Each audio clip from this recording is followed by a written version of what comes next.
दिल्ली सल्तनत। आज हम पढ़ेंगे दिल्ली सल्तनत। गुलाम वंश। दिल्ली सल्तनत में गुलाम वंश 1206 से 1290 ईस्वी। कुतुबुद्दीन ऐबक का शासनकाल जो रहा वो 1206 से 1210 ईस्वी तक रहा। मोहम्मद गौरी का गुलाम कुतुबुद्दीन ऐबक गुलाम वंश का संस्थापक था। कुतुबुद्दीन ऐबक को उसकी उदारता के लिए लाखों का दान करने वाला कहा जाता था। कुतुबुद्दीन ऐबक ने सूफी संत ख्वाजा कुतुबुद्दीन बख्तियार काकी की याद में कुतुब मीनार का निर्माण कराया था, जिसका बाद में कुतुबुद्दीन ऐबक ने कुतुब मीनार की नींव डाली थी और उसके बाद उनकी मृत्यु हो गई थी। इस वजह से वो काम पूरा नहीं हो सका। तो उसके बाद जो शासक आया इल्तुतमिश, उसने कुतुब मीनार का कार्य पूर्ण कराया था।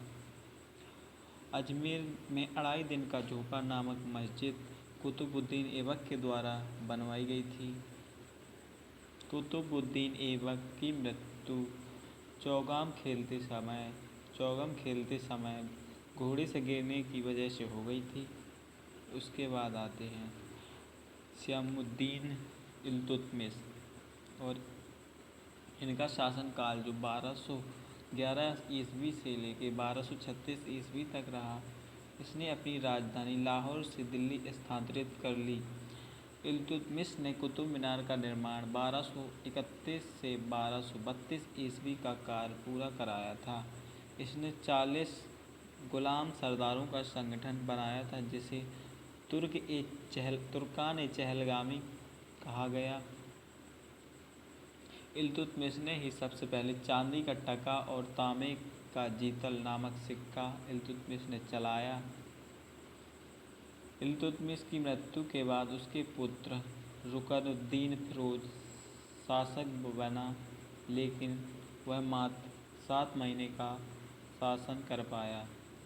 रुकनुद्दीन के शासनकाल में वास्तविक सत्ता उसकी माता शाह तुर्कान के हाथों में थी, जो एक अति महत्वाकांक्षी महिला थी। इसलिए दिल्ली की जनता ने रुकनुद्दीन को सत्ता से बेदखल कर दिया और उसकी जगह रज़िया सुल्तान को दिल्ली की गद्दी पर बैठाया। फिर इसके बाद आता है रज़िया सुल्तान का शासन 1236 से 1240 ईस्वी। दिल्ली के सिंहासन पर बैठने वाली प्रथम महिला थी रज़िया सुल्तान।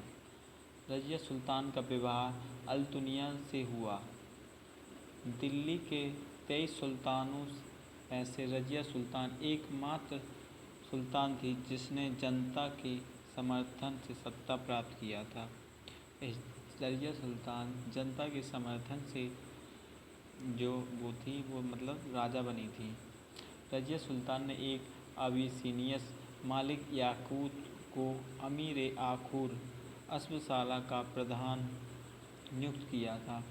रज़िया सुल्तान के शासनकाल से राजतंत्र और तुर्क सरदारों के बीच संघर्ष हुआ। अमीरों ने रज़िया के भाई बहराम शाह को 1240 ईस्वी में दिल्ली के तख्त पर बैठाया। बहराम शाह ने रज़िया को युद्ध में हराकर उसकी मृत्यु कर दी। बहराम शाह ने 1240 से 1242 ईस्वी तक शासन किया। उसके बाद अलाउद्दीन शाह ने 1240 से 1246 ईस्वी तक शासन किया। बहराम शाह और अलाउद्दीन शाह ये दोनों नाम मात्र के सुल्तान थे। इनके शासनकाल में समस्त शक्ति 40 दल के हाथों में थी। 40 सरदारों का संगठन था, उन्हीं के हाथों में थी। नसीरुद्दीन महमूद 1246 से 1265 ईस्वी के शासनकाल में ही समस्त शक्ति बलबन के पास थी। उसने बलबन को 1249 में उलूग खां की उपाधि दी। नसरुद्दीन अपनी रोजी बेटी कुरान की नकल करके बेचकर एक टोपी सीकर चलाता था। नसरुद्दीन अपनी रोजी रोटी कुरान की नकल करके या बेचकर टोपी सीकर और अपना गुजारा करता था। नवाकत ए नासिर का लेखक मिनहाज सिराज नसरुद्दीन के शासनकाल में दिल्ली का मुख्य काजी था। नसरुद्दीन की मृत्यु 1265 ईस्वी में हो गई। इसके बाद बलबन ने स्वयं को दिल्ली का सुल्तान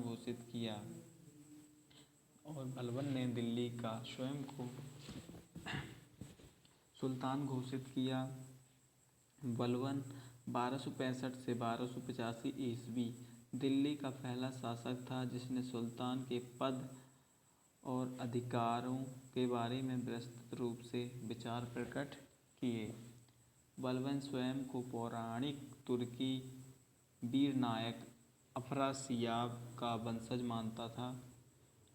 बलबन एक क्रूर शासक था। इसने अपने विरोधियों के साथ लोहे एवं रक्त की नीति अपनाई। सिजदा प्रथा, झुककर नमस्कार एवं पापोश प्रथा, सुल्तान के पांव छूना बलबन के शासनकाल में प्रारंभ हुआ। बलबन के शासनकाल में फारसी परंपरा नवरोज उत्सव का आरंभ हुआ।